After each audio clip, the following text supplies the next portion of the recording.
One of the advantages, I mean, imagine that you're trying to pick someone up and it's going pretty well. Well, there's two sources of reward there. One is it's going pretty well. The second is you're the sort of person who, in this situation, can implement a strategy that's going well, right? So not only is it a signal that you're making progress, it's a signal that the structure that you're using to guide your actions and your perceptions while you're making progress is working. So it validates the whole damn theory, and you know that will echo through your entire hierarchy of presupposition. It's especially true. I used a mating scenario because you know those are particularly relevant to self-esteem, let's say, which is a word that no one should ever be allowed to use, but it's a word that we'll use in this situation nonetheless. So, and it's hard to tell exactly what's being reinforced or rewarded. Reward is feeling good. Reinforcement is how the structures that you're using to perceive and approach, what you're perceiving and approaching, are asked to grow. Okay, so most of the time if something happens that's rewarding, what that means is the structures that you have been using to bring about that outcome are actually told to grow a bit, get stronger. And dopamine seems to do that, as well as making you feel good. And sometimes I wonder, it's not exactly this, because you can separate reward and reinforcement. But sometimes I wonder if the goodness of feeling isn't associated with the thriving and flourishing of neural tissue. You know, it's like it's an invitation to grow instead of die, because if you're being punished and threatened all the time, then the systems that are leading you to be in those situations do get extinguished fundamentally. They get starved of what gives them life, and they wither away or are inhibited. I don't think that's very pleasant. Okay, so you got your map, and you got the world, and you're acting out this map, and hopefully the match between your map and the world is such that the map matches the world. And if it doesn't, you get an anomaly.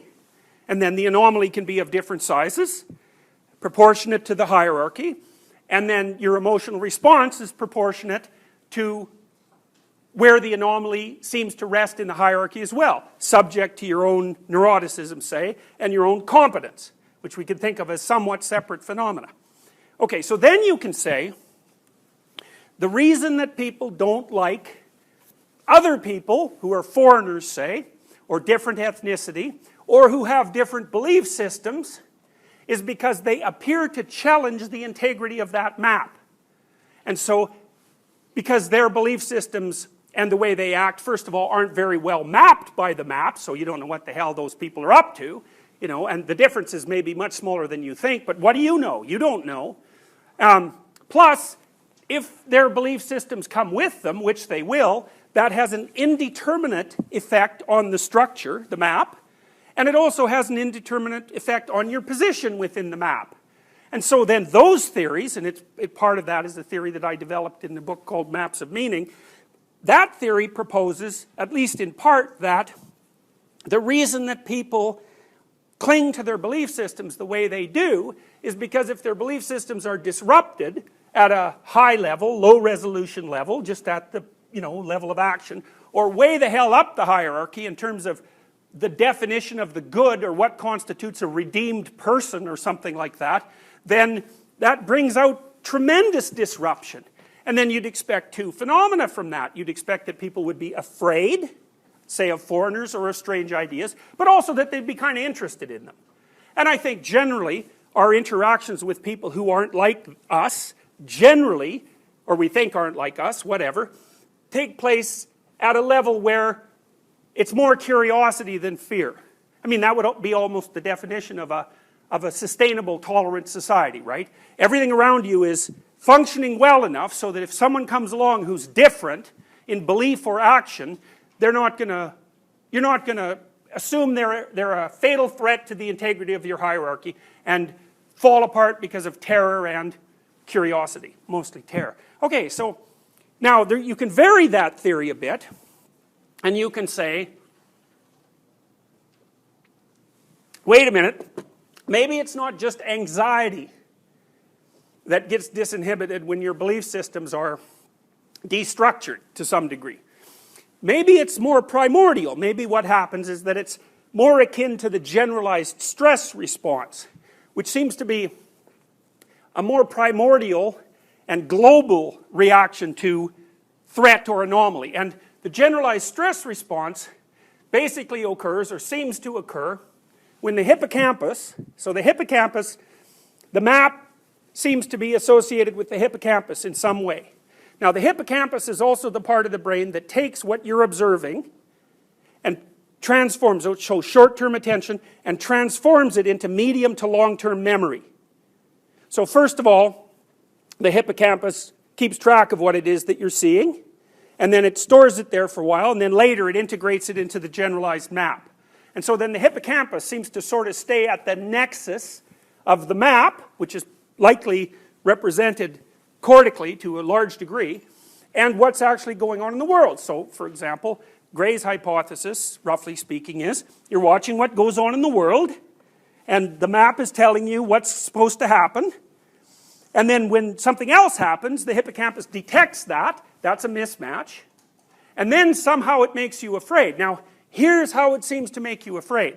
This, I don't think, was really laid out well until Vinogradova discovered it when she was really old. I mean, she was doing most of her work in the early 60s, but she laid this out, I think it was in the early 2000s. What she showed was that, okay, so you have this part in the bottom of your nervous system, way the hell down there, called the reticular activating system, and it's old, and it's the thing upon which your sleep-wake cycles depend. So, and your consciousness. Without if your reticular activating system is down, it's like you're unplugged.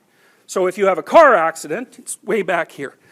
If you have a car accident and your head twists enough to shear off the neural projections from the reticular activating system, you're in a permanent and irreversible coma.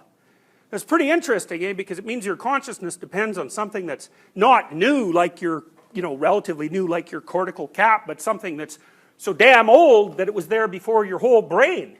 So that's pretty weird. Anyways, what Vinogradova proposed was that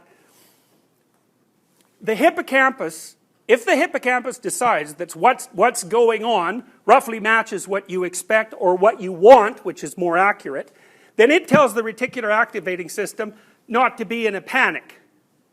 And then the reticular activating system, controlled, we're going to assume it's on all the time, except when it's told to be off. The hippocampus says, you can more or less stay off right now because everything's going according to plan. And then all of a sudden, poof, things don't go according to plan. The hippocampus tells the releases the reticular activating system from inhibition, and then the reticular activating system wakes up all your subcortical circuits. And that's stress. And so, wake up would mean get afraid, but it would also mean prepare to get the hell out of there, so prepare to panic. And then it might also mean ready other motivational systems just in case they might be useful.